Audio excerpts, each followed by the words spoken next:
जय माता दी, जय शिव शक्ति। आशा करती हूँ आप सभी व्यस्त मस्त होंगे और अपने जीवन में आगे बढ़ रहे होंगे।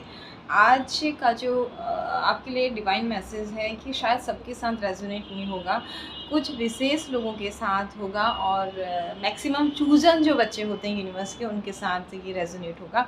अब मैं आपको बता दूं कि चूजन बच्चे क्या होते हैं। एक होता है कि आप संसार में आए, आपने विवाह किया, 2-4 बच्चे हुए, अपनी गृह गृहस्थी में आप बिज़ी हो गए, सामाजिक अपने कार्य जो आपके केवल आपके परिवार तक सीमित हैं, उसके बाद आप दुनिया से चले गए। दूसरे चूजन बच्चे जो होते हैं वो उनका एक विशेष उद्देश्य परमात्मा ने उन्हें दिया होता है। कई बार आपको खुद भी पता नहीं होता है कि आप परमात्मा के चूजन बच्चे हैं, एक टाइम बाद आपको पता लगता है।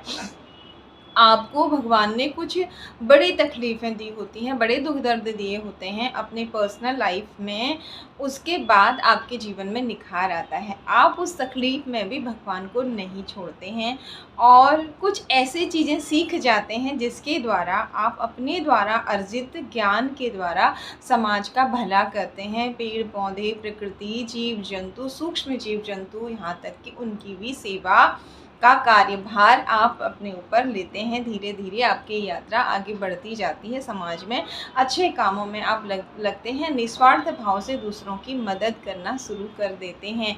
ऐसी स्थिति में जब इस परमात्मा के चूजन बच्चे को देखिए, ऋषि मुनि भी तपस्या करते थे ना, तो उनकी तपस्या भंग करने के लिए हमेशा राक्षस आते थे। अब हमेशा राक्षस आते थे, इसके अलावा कभी कभी क्या होता था, भगवान भी भेष बदल करके आते थे कि वो अपनी तपस्या को यहीं छोड़ दें, नहीं तो उनका तब बहुत ज़्यादा हो जाएगा। और भगवान को रहना मतलब एक अलग अलग लोग होते हैं कि आपको वो जब आपके कर्माज आप तकलीफ़ में होकर भी मुस्कुरा रहे हैं और गुड कर्माज करना नहीं छोड़ रहे हैं, तो अच्छे लोगों की प्राप्ति आपको होनी फिर है। तो वहाँ उस यानी कि आपने जैसे 12th किया तो फिर थोड़ा-सा आपको हार्ड लगेगा ना ग्रेजुएशन करना। 8th तक की पढ़ाई सेम होगी, फिर 10th थोड़ा टफ लगता है, फिर 12th थोड़ा टफ लगता है। इसी तरह से आध्यात्म की भी यात्रा होती है। हाँ, ऐसा नहीं कि आप बहुत बड़ा जप तप कर रहे हैं, जो भी सिंपल आप भले ही आप एक माला का जप कर रहे हैं और गुड कर्मास कर रहे हैं, तो वो एक माला आपकी, भले ही आप राम राम कर रहे हैं, वो आप छोड़ नहीं रहे हैं अपने तकलीफ़ों में भी। तो कई बार प्रकृति के द्वारा भी परीक्षाएं आती हैं। जो भगवान का चूजन बच्चा होता है वो रोता है, धाड़ता है, परेशान होता है, उसे दिखता है जब कोई उसको तकलीफ़ दे रहा है तो उसके लिए भी कहता है भगवान इसे पकड़ लो, इसे संभाल लो, मुझे तकलीफ़ दे रहा है और मुझे बचा लो। अपनी मतलब वो अपने मंगल की कामना करता है, बट दूसरे को तकलीफ़ जानबूझ के नहीं देता। अगर गलती से गुस्से में कभी कह दे ना उसने मेरा ऐसा किया, उसका ऐसा हो जाए, तो बाद में वो खुद ही भगवान से माफ़ी मांगता है। ये है चूजन बच्चा। इसकी विशेषता मैंने आपको बता दी, आपको पता लग जाएगा कि आप चूजन बच्चों में से हैं या नहीं हैं, ठीक है। लेकिन परमात्मा के ऐसे चूजन बच्चे को अगर कोई रुलाता है ना, तो उसके एक एक आंसू का हिसाब भगवान प्रकृति किसी न किसी रूप में ज़रूर लेती है। तो यहाँ पर एक मैसेज जो आ रहा है यूनिवर्स की तरफ से इन चूजन बच्चों के लिए आ रहा है। अगर आप कई बार आपको बहुत देर बाद पता लगता है कि आप भगवान के ऐसे बच्चे हैं। अगर आप ऐसे बच्चों में से हैं तो आप अगर ये आपके लिए नहीं है ये रीडिंग, तो आप इसे छोड़ सकते हैं। जैसे मैंने आपसे स्टार्टिंग में ही कहा, ये बहुत कम लोगों के साथ रेजोनेट होगी। अगर आप ऐसे बच्चे हैं तो इस वक्त में पिछले कुछ दिनों से, कुछ महीनों से कोई इंसान आपकी एनर्जी, आपको पता नहीं होता आपके पास कितनी शक्तियाँ हैं, कितनी एनर्जी। शक्ति मीन्स ऐसा कुछ है नहीं है, हथियार नहीं।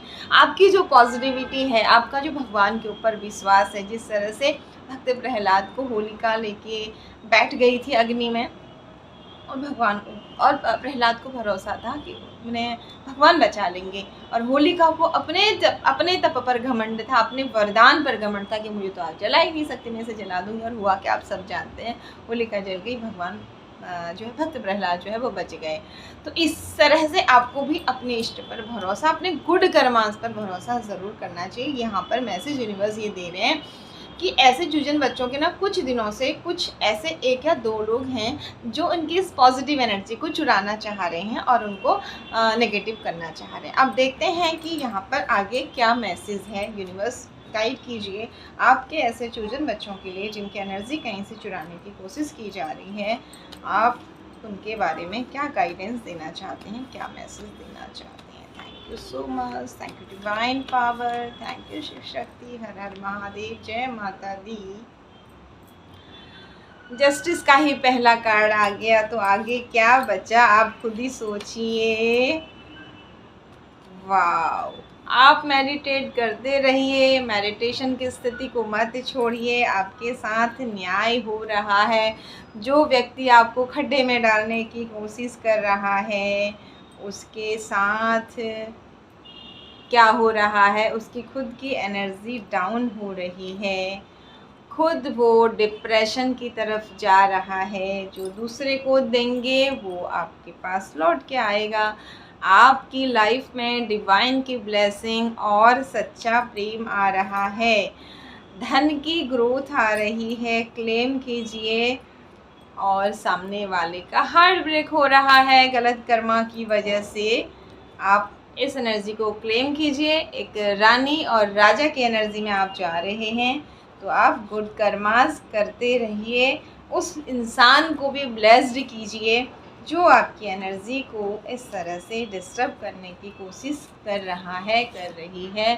भगवान से कहें कि भगवान उसे भी सद्बुद्धि दीजिए और इस जस्टिस को, इस न्याय को अपनी लाइफ में क्लेम कीजिए। हमेशा परमात्मा से कहिए कि सब आपके बच्चे हैं, अगर वो भटक गए हैं राह से तो उन्हें राह दिखाइए। अगर किसी ने हमारा एक या दो चीज़ बिगाड़ा कर दिया, बुरा कर दिया, तो आप परमात्मा हो, आप उसका एक या दो बिगाड़ा मत करो, हमारा 101 अच्छा कर दो, 1001 अच्छा कर दो, ताकि उसे भी रियलाइज़ हो कि गुड कर्मास करने से ही लाइफ में अच्छा होता है। हमेशा दूसरों को ब्लेस कीजिए।